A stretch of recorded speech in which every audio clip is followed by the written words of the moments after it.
You do not create your reality, you select it.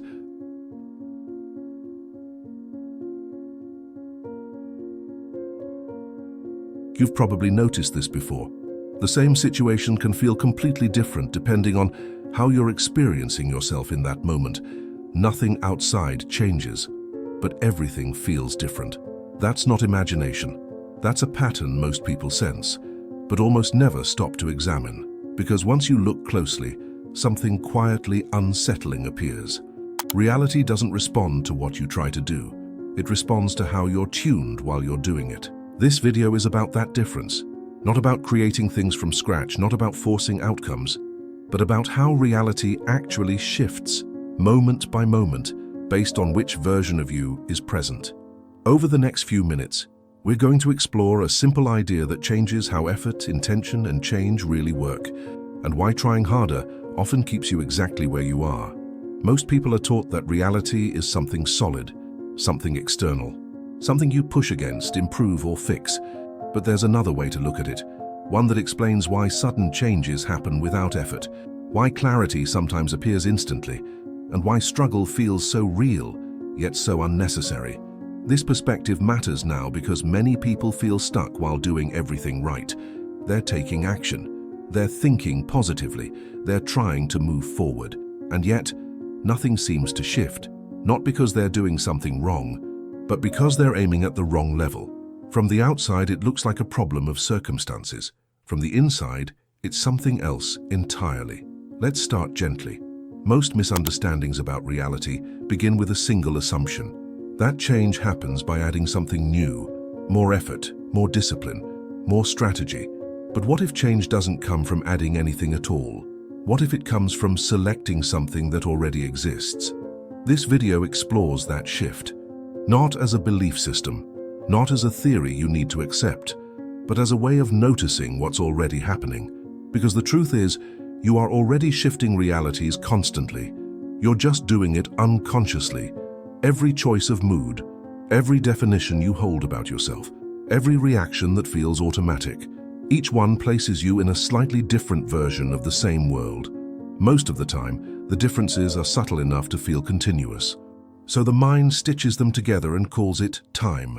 But occasionally the contrast becomes obvious, a sudden realization, a clean break, a moment where life feels unmistakably different.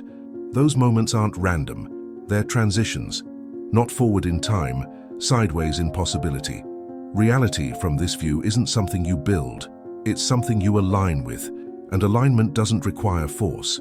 It requires recognition. Here's where things usually get confusing. People hear ideas like this and immediately turn them into effort.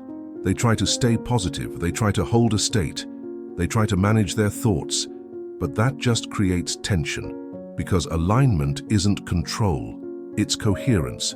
When your perception, your emotional tone, and your sense of identity line up, reality reflects that alignment automatically, not because you deserve it, not because you earned it, but because reality is responsive by nature. This is where the idea of choosing a timeline comes in. A timeline isn't a destination. It's not the future. It's the version of reality that naturally corresponds to who you're being right now. Different internal states don't lead to the same outcomes over time. They reveal different environments immediately. That's hard to accept at first, because the physical world feels stable, solid, persistent. But stability doesn't mean singular. Think of it this way.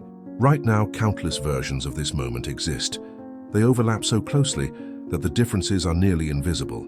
In one version, you feel curious, in another, skeptical, in another, quietly relieved.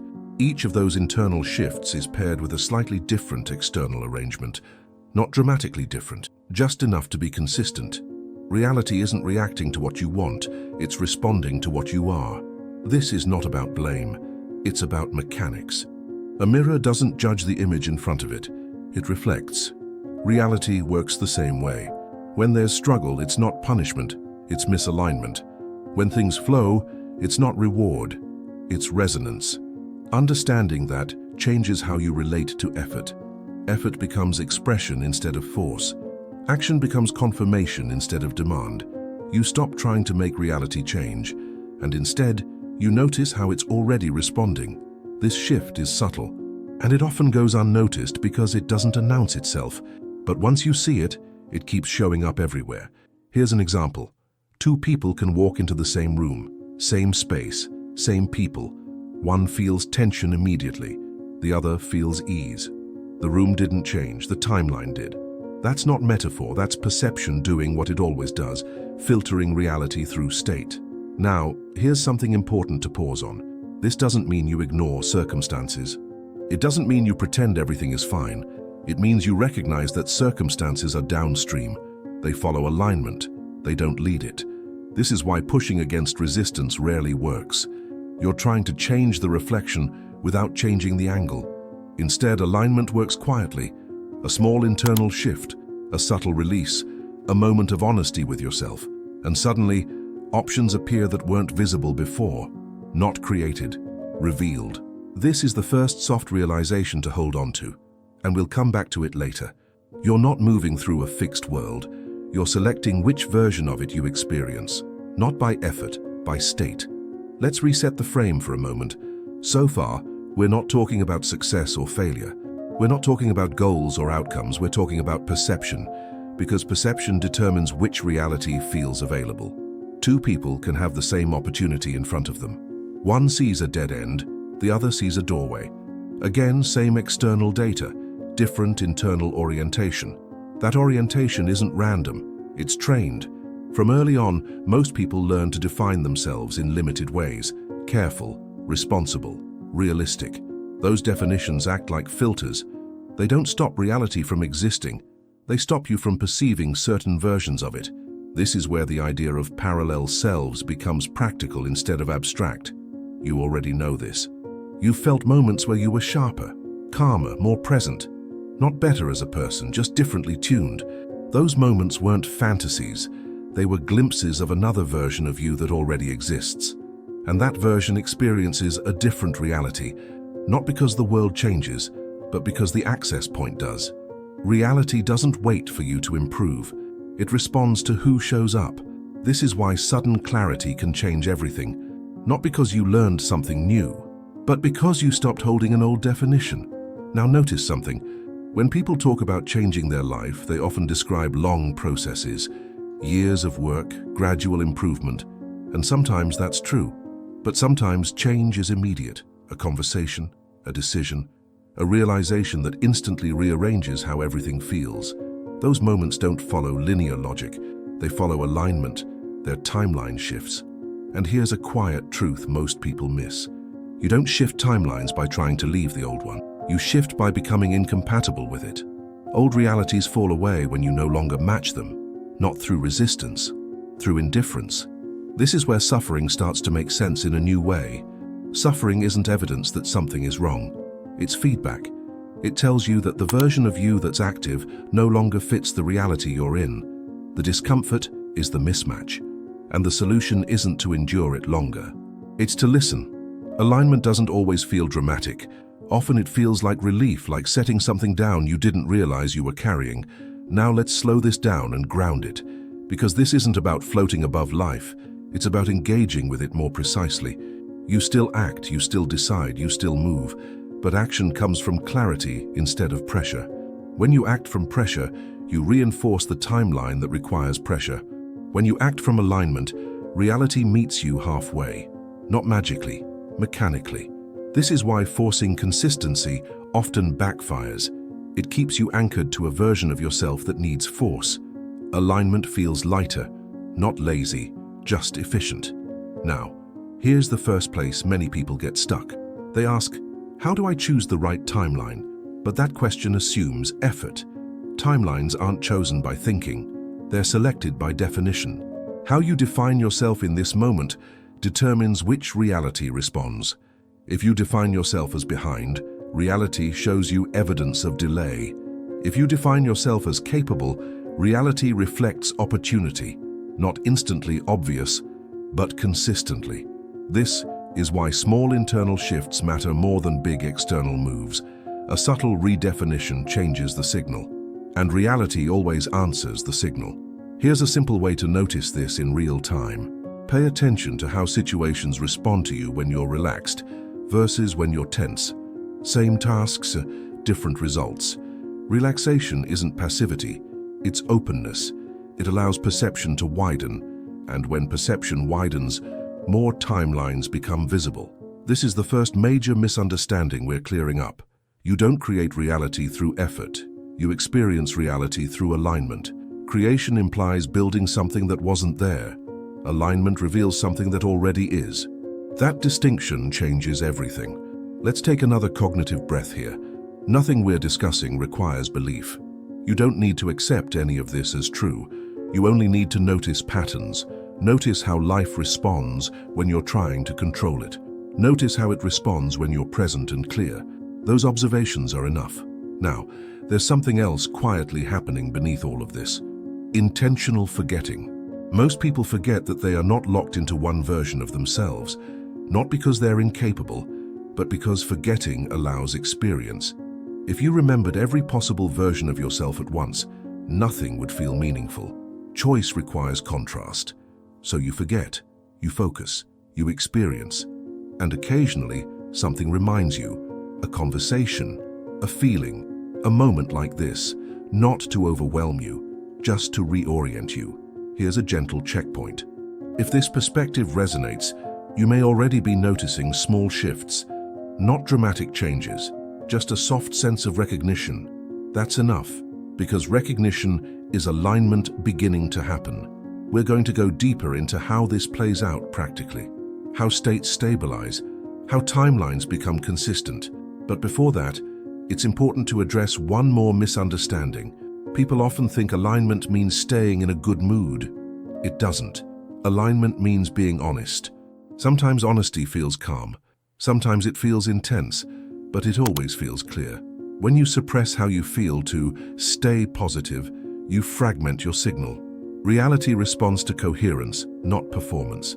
Coherence is when what you think, feel, and do point in the same direction. That direction doesn't have to be perfect. It just has to be real. When coherence is present, reality reorganizes effortlessly. This is why suffering dissolves when it's allowed instead of resisted. Not because pain is rewarded, but because resistance was the distortion. Now hold this lightly. We'll come back to this later in a broader realization. For now, just notice this. You are not waiting for reality to change. Reality is waiting for you to settle into a state. Not the best state, the honest one. From there, movement happens naturally. In the next section, we're going to explore how small, almost invisible shifts create entirely different life experiences and why most people miss them. But before we do, take a moment to simply notice where you are right now, not physically, internally. That awareness alone is already a shift.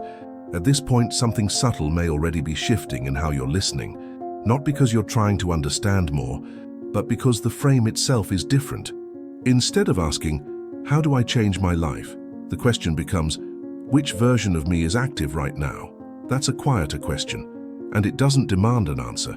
It invites observation. Most people underestimate how often they change states during a single day. Not moods, states. A state isn't just how you feel emotionally, it's how you relate to yourself. Confident, guarded, open, defensive. Each one carries its own logic, its own expectations, its own version of reality. When a state shifts, perception reorganizes instantly. The world doesn't have to move. Your access point does. This is why advice often fails. Advice is given from one state and received in another. What sounds obvious in clarity feels impossible in contraction. So instead of focusing on behavior, it helps to notice what behavior is coming from, because behavior is downstream. Reality responds to the state, not the strategy. Let's ground this with something simple. Think about a time when a problem felt overwhelming, and then later, without the problem changing, it suddenly felt manageable. The circumstances didn't shift. You did. That's not a metaphor. That's a timeline adjustment. The version of you who felt overwhelmed existed in a reality where the problem was heavy. The version of you who felt capable existed in a reality where the same problem had space around it. Same facts, different experience. Now, here's an important clarification. Choosing a timeline doesn't mean pretending you're someone else. It means allowing a different version of yourself to become foreground. You're not inventing that version. You're recognizing it. Every version of you that could respond differently already exists as potential. What changes is which one you identify with. Identity is the switch, and identity isn't fixed, it's contextual. You don't act the same way with a close friend as you do in a tense meeting, not because you're fake, but because different versions of you come online in different contexts. Reality adjusts accordingly. The key insight here is simple but easy to overlook. You don't move toward a future version of yourself. You move between versions that exist now. Time, in this sense, isn't a line. It's a sorting mechanism. It organizes experiences so they feel sequential, but the shift itself is immediate. This explains why forcing patience often feels exhausting. You're waiting for a future state while holding a present one that contradicts it. Reality doesn't respond to what you hope will happen later. It responds to what's active now. This is where effort becomes tricky. Effort isn't bad, but effort used to compensate for misalignment creates friction. Aligned effort feels different. It doesn't feel like pushing. It feels like following a clear signal. You still move, but you're not dragging yourself. Many people confuse alignment with comfort. Alignment isn't always comfortable, but it is coherent. When something is aligned, even difficulty feels meaningful. When something is misaligned, even ease feels empty. This distinction matters, because most suffering comes from trying to maintain a state that no longer fits. You hold on to an old identity because it's familiar, but reality keeps reflecting that it's outdated. The discomfort isn't punishment, it's a notification. You're no longer compatible with this version of the world. Now here's a soft point to hold. We'll return to it later. You don't need to destroy the old version of yourself. You only need to stop prioritizing it. Old timelines don't collapse dramatically. They fade when attention shifts. Attention is the currency here. What you consistently attend to becomes solid. What you stop reinforcing loses structure. That's not a rule, it's an observation. Now let's pause and reset the frame slightly. So far, we've talked about internal states and perception. But how does this play out practically day to day? Not as a technique, as a noticing. It starts with how you interpret friction. When something doesn't move easily, most people push harder. They assume resistance means effort is required, but often resistance is feedback. It's reality saying, this approach matches an older version of you. That doesn't mean stop, it means adjust. Alignment isn't passive, it's responsive. You listen, you recalibrate, you continue. This is why some people seem to move effortlessly through challenges. They're not avoiding difficulty, they're not arguing with it. They're responding from a different state. From the outside, it looks like luck. From the inside, it feels like timing. But timing isn't external. Timing is coherence between state and action. When coherence is present, things line up. Not because the universe is generous, but because the signal is clean. Here's where many teachings oversimplify. They say, just change how you feel, as if emotions were switches. But emotions are indicators, not controls. You don't force a feeling. You understand what it's pointing to. If you feel heavy, something is out of alignment. If you feel light, something is integrated. Neither is good or bad. They're navigational. This is why awareness matters more than positivity. Awareness allows states to shift naturally. Now let's introduce another layer. Parallel versions of yourself don't just differ emotionally. They differ in assumptions. One version expects struggle, another expects flow. Those expectations shape perception before events even occur. Expectation isn't optimism, it's orientation. If you expect resistance, you'll notice obstacles first. If you expect ease, you'll notice openings. Again, same environment, different access. This isn't about being naive, it's about noticing filters. Filters don't hide reality. They highlight certain aspects and dim others. Changing filters changes what stands out. This is why small internal shifts create big external differences, not instantly dramatic, but consistently directional. Later, we'll connect this idea of filters to something deeper about choice and responsibility. Not in a heavy way, in a clarifying one. For now, just hold this. You're never reacting to reality itself. You're reacting to your interpretation of it. And interpretation is state-dependent. Let's ground this again. Think about how you read a message when you're tired versus when you're rested. Same words, different meaning. That difference doesn't exist in the message. It exists in you. Reality works the same way. Now, a natural question arises here. If all these versions exist, how do I stay in one instead of constantly shifting? The answer isn't control. Stability doesn't come from holding on. It comes from clarity. When you clearly recognize which state feels aligned, you naturally return to it, not because you force yourself, but because it feels more like you. This is an important point. Alignment feels familiar in a deep way, even if it's new behavior. Misalignment feels tense, even if it's familiar habit. The body knows the difference. That's why physical sensation matters more than thought. Your body is constantly reporting your state. Tightness, ease, expansion, contraction. These aren't random sensations. They're feedback from alignment. Learning to listen to them is more effective than any mental strategy. Now, let's address something that often causes confusion. People hear ideas like this and worry about responsibility. If I'm choosing my reality, does that mean everything is my fault? No. Fault implies judgment. This model doesn't use judgment. It uses correspondence. Reality reflects state. That's all. You're not blamed for being out of alignment. You're informed, and information creates options.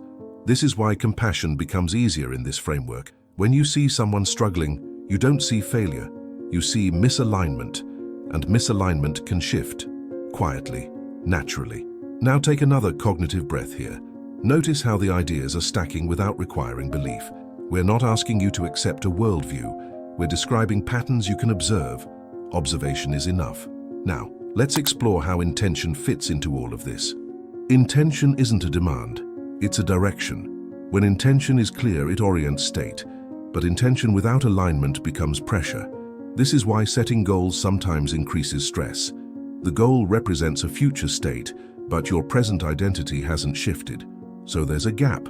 Alignment closes that gap from the inside. You don't wait to become someone later. You allow a version of yourself now. This doesn't mean pretending results already exist. It means acting from the internal posture that would naturally exist if they did. That posture is subtle. It's not excitement. It's certainty. Not loud certainty. Quiet certainty. The kind that doesn't need proof. This is why calm often precedes real change. Not excitement, not urgency. Calm. Calm signals coherence, and coherence stabilizes timelines. Now, here's another place where people get stuck. They try to hold a state all the time. That creates tension. States aren't held. They're returned to. You drift, you notice, you come back. That's it. The return is what strengthens alignment, not perfection. Every time you notice you've shifted into contraction and gently reorient, you reinforce a new baseline. Over time, that baseline becomes familiar, and what's familiar becomes stable. This is how timelines solidify, not through force, through repetition, without resistance. Now, let's touch on something subtle but important. Reality doesn't respond instantly in a way that always looks obvious. Sometimes the reflection lags, not because it's slow, but because perception takes time to update. You may already be in a different timeline while still seeing echoes of the old one. That can feel confusing. You think nothing has changed, but internally something has, and eventually the environment catches up. This lag isn't a test, it's a transition. During this phase, consistency matters more than intensity. You don't need to amplify your state, you just need to stop contradicting it. Contradiction creates noise, coherence allows clarity. Now let's pause again. So far we've explored states, perception, identity, alignment without techniques, without forcing, just noticing how reality already works. In the final block, we're going to connect all of this into a larger realization, one that reframes choice, freedom, and continuity in a very grounded way. But before that, it's worth inviting a moment of reflection. If you've noticed times in your life where things shifted quickly after an internal change, you might already recognize this pattern, not as theory, as memory. If that comes to mind, you're welcome to share that observation in the comments, not as proof, just as reflection. Now let's prepare the ground for what comes next. The deepest shift happens when you stop trying to manage reality and start trusting perception. Trust doesn't mean surrendering agency. It means aligning with clarity. When perception is clear, action becomes obvious. You don't hesitate as much. You don't overthink. You move naturally. That movement is what keeps timelines coherent. In the next block, we'll explore how this plays out over longer periods, why some realities feel stable for years, why others dissolve quickly, and how intentional forgetting and quiet awakening fit into this picture without drama. For now, just notice this. You're not behind, you're not late, you're simply between definitions. By now, something important should feel clear, not as a conclusion, not as an answer, more like a quiet recognition. Reality hasn't been something you're trying to reach. It's been responding to you the entire time, and the more you notice that, the less effort it requires to move.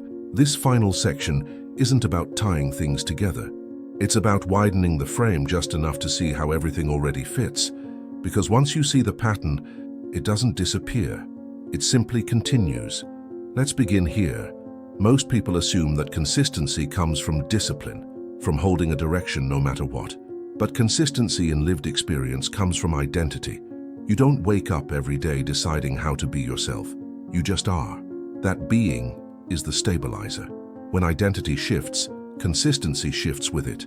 This is why long-term change rarely comes from motivation. Motivation fluctuates. Identity doesn't. When you identify as someone who struggles, reality organizes around struggle. When you identify as someone who navigates, reality reorganizes around movement. Again, not as reward or punishment, as correspondence. This is where timelines feel stable, not because nothing changes, but because change happens inside a coherent frame. A version of you with a stable identity experiences continuity. A version of you in conflict experiences fragmentation. Neither is wrong, they're just different states. Later, you'll see how this sense of identity connects to freedom in a way most people don't expect. Not freedom from circumstances, freedom within experience. For now, just hold that lightly. Identity isn't something you build, it's something you allow. And allowing is quieter than forcing. Now, there's an idea that often causes confusion when people encounter this perspective. If all versions exist, does choice even matter? It matters more than ever because choice isn't about outcomes, it's about orientation. You don't choose what happens. You choose how you meet what happens. And that choice determines which version of reality becomes vivid. This reframes responsibility in a grounded way. You're not responsible for everything that appears.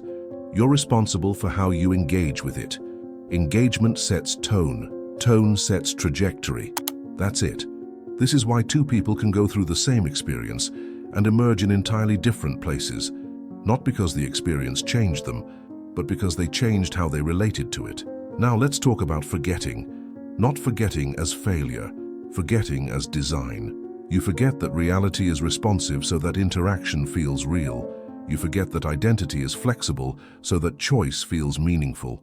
If you remembered all versions of yourself simultaneously, nothing would matter.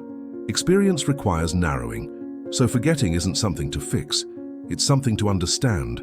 Awakening, in this sense, isn't becoming someone new. It's remembering gently. Not all at once, not dramatically, just enough to navigate consciously. This is why awakening often feels quiet. It doesn't announce itself, it doesn't demand attention. It feels like a subtle shift in how seriously you take certain thoughts. You still have them, you just don't obey them automatically. That space changes everything. Now let's ground this again. In everyday life, this shows up as reduced urgency. You still care, you still act, but you don't panic. Urgency is often a signal of misalignment.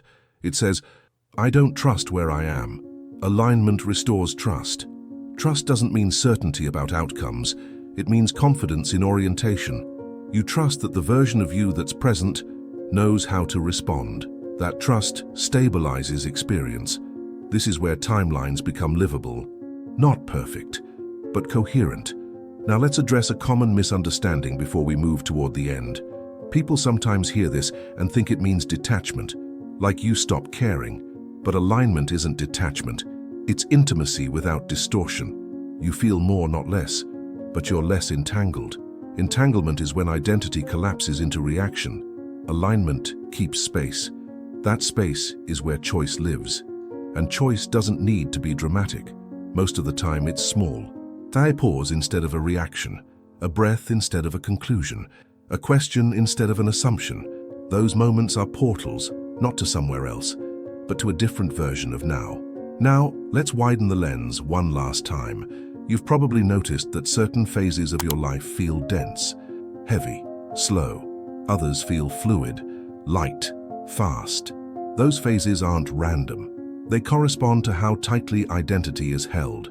When identity is rigid, experience feels heavy. When identity is flexible, experience flows. This is why letting go of old definitions feels relieving, not because you gained something, but because you released tension. That release is alignment, and alignment is the condition under which reality reorganizes, quietly, without announcement. Now, here's something important to notice. You don't need to maintain awareness of all this for it to work. Reality doesn't require your supervision. Once alignment is established, it sustains itself. You don't have to remember every moment. You just have to return when you notice you've drifted. Drifting isn't failure, it's part of the movement. Just like waves don't stop the ocean from being the ocean. Now let's bring this toward a soft landing, not an ending, a continuation. Everything you've heard points to a single recognition. You are not inside reality. Reality is inside your experience. That doesn't make you special. It makes you responsible in a very practical way. Responsible for orientation, not outcomes. When orientation is clear, outcomes follow naturally. When orientation is confused, outcomes feel chaotic. This isn't spiritual language. It's experiential. You can observe it in your own life. And once observed, it doesn't need belief. It becomes a reference point. Now let's touch the idea in the title directly, without dramatizing it. You don't create reality. Creation implies effort, construction, struggle. What you actually do is select. Selection happens by resonance. You resonate with certain versions of yourself. Those versions experience certain realities. Change the resonance, and selection shifts. That's it. No force, no demand, just correspondence. This is why trying to make something happen often backfires. It reinforces the identity of someone who needs to make. Alignment removes that identity, and when the need disappears, movement accelerates. This is why ease often follows clarity. Now take a moment to notice something. As you've listened, you haven't been given instructions. You haven't been told to fix yourself. You've been invited to notice patterns. That's intentional, because awareness does more than effort ever could. Awareness reorganizes identity. Identity reorganizes reality. This chain doesn't require pushing. It unfolds. Now, before we close this space, there's one last reflection worth offering. If reality is responsive, then nothing you experience is against you. Not because everything is pleasant, but because everything is informative. Difficulty points to misalignment.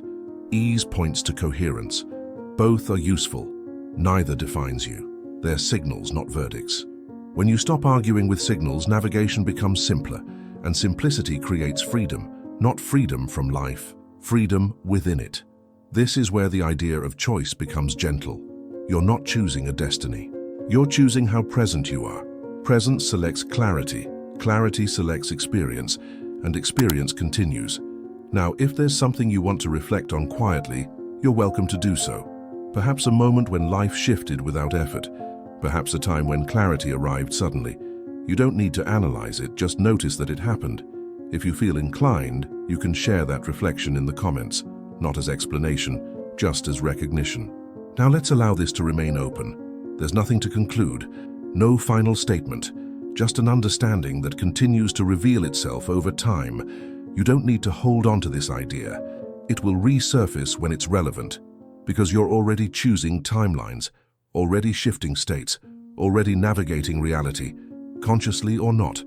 And the more gently you notice that, the more fluid the experience becomes. So for now, just stay with that, not as a thought, as a felt sense. The sense that reality isn't something happening to you, it's something responding, and that response is ongoing.